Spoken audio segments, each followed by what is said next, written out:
ఫిబ్రవరి 20 కొరకు CH Spurgeon గారు వ్రాసిన ధ్యానం చదువుతున్నాను, వినండి. యెహోవా నిన్ను నిత్యము నడిపించును.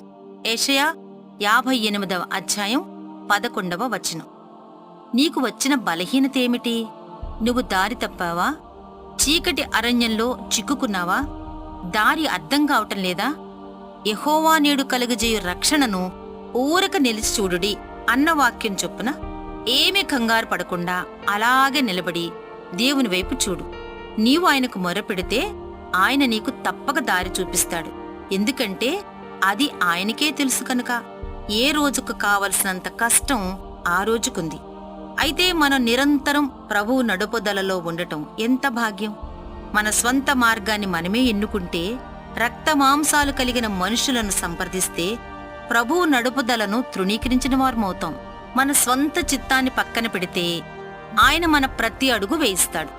రోజులో ప్రతి గంట, సంవత్సరంలో ప్రతిరోజు, మన ఆయుష్లో ప్రతి సంవత్సరం మన ప్రభువు మనలను నడిపిస్తాడు. మనం అంగీకరిస్తే మన అడుగులు స్థిరపరుస్తాడు. మన మార్గాన్ని ఆయనకు అప్పగిస్తే ఆయన మనలను సరైన దారిలో నడిపిస్తాడు. అప్పుడు మనం దారి తప్పిపోకుండా ఉంటాం. ఇంతకు యెహోవా నిన్ను నిత్యము నడిపించును అన్న వాగ్దానం ఎవరికి చేయబడిందో గమనించారా?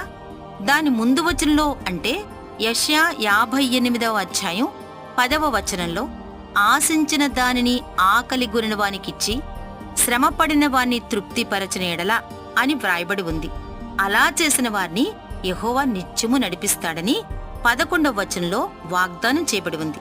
మనం ఇతరుల కష్టాల్లో పాలు పొందాలి. వారి పట్ల ఉదారంగా ఉండాలి.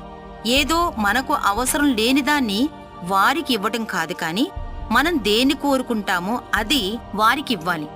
అవసరతలో ఉన్న సహోదరుల పట్ల మనం మృదువుగా ఉన్నట్లయితే ప్రభువు కూడా మన విషయంలో జాగ్రత్త తీసుకుంటాడు. ఆయన మనలను నిరంతరం నడిపిస్తాడు.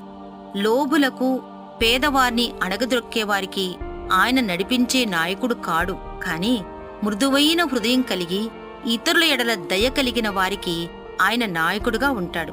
అలాంటి వారు ఎప్పుడూ దారి తప్పని యాత్రికులా సాగిపోతూనే ఉంటారు.